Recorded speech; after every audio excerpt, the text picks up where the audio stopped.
The sun was shining on our garden, while I watered the begonias we planted last fall. 5 years living in this quiet Chicago suburb, and I was still amazed by the perfect life we built. Michael showed up at the back door holding 2 cups of coffee.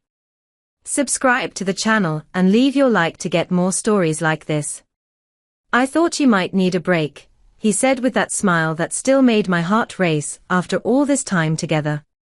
Our house on Maple Avenue was exactly what we dreamed of, a 2-story home with 3 bedrooms, a spacious garden, and a kitchen where Michael prepared his famous Sunday dinners.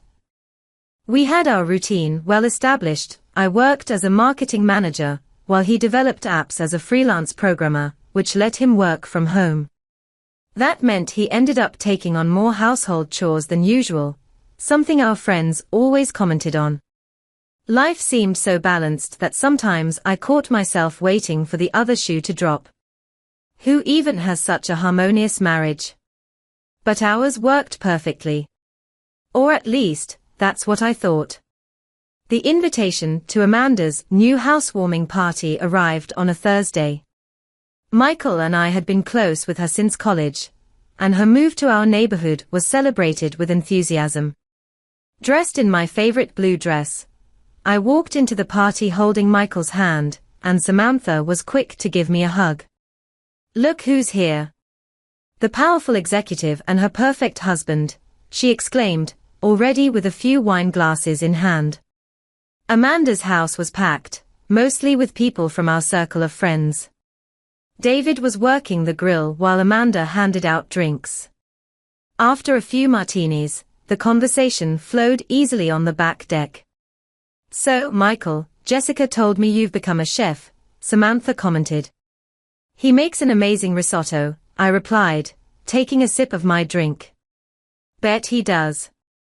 Jessica is so lucky to have a man who does everything around the house." I felt a wave of heat rise to my face, boosted by the alcohol. "That's true. While all of you complain that your husbands barely know where the vacuum is, mine practically runs the place." Laughter erupted all around me, and I continued, "Last week I got home, and he was wearing an apron, cleaning the bathroom. I almost took a photo for Instagram. Trained husband for sale, offers welcome." The laughter grew louder, and I seized the moment. Michael is so organized that sometimes I have to purposely make a mess just so he has something to fix. Amanda almost spit out her drink from laughing so hard. I quickly glanced at Michael, who was smiling discreetly, his eyes fixed on his cup. I noticed a subtle tightening in his jaw, but I kept going, fueled by our friend's positive reaction. The only problem is that he takes 2 hours to pick out a tomato at the supermarket. I need to set a deadline even for grocery shopping. On the way back home, the silence in the car felt like it weighed tons. Michael drove intently, answering my attempts at conversation with one-word responses. "The party was great, wasn't it?" "Yeah. Amanda really nailed the decorations." I thought maybe he was just tired, or had drunk too much. When we got home, he went straight to his room, complaining of a headache. I found it odd. Michael rarely got moody. The next morning, I woke up to find the kitchen empty. Normally on Sundays he'd already be making pancakes. A note on the fridge said in a curt tone that he'd gone for a run. When he returned hours later, he barely exchanged a word with me, buried in work in his home office. The following days continued with that unsettling pattern. Meals, once moments of connection, became silent. Our goodnight kisses, which used to be long and passionate, were now quick and mechanical. Michael locked himself in his office until late, and when I tried to talk, he would change the subject. "Are you okay?" I asked on Wednesday night. "I'm just busy with a project." I tried to convince myself it was just work stress, but my gut was screaming that something else was up. On Thursday, when I walked into the bathroom and saw him putting his dirty clothes in the hamper, something he used to do willingly, I noticed he stopped immediately when he saw me. You don't need to fix my stuff, he said in a tense voice. That was the first full sentence in days. On Friday, 1 week after the party, things reached a breaking point. I prepared Michael's favorite dinner, hoping to break the ice. When I set the plate in front of him, he just mumbled a thank you without even looking up. Okay, that's enough. Are you going to tell me what's going on, or are we just going to keep pretending everything's fine? Michael slowly set his fork down, his eyes finally meeting mine. You really don't know. If you did, I wouldn't be asking. He took a deep breath, as if gathering courage. It's about what happened at Amanda's party. I frowned, confused. What about the party? The jokes, Jessica. All those little jokes about me being the trained husband, about how you run our house. They were just jokes. Everyone was laughing.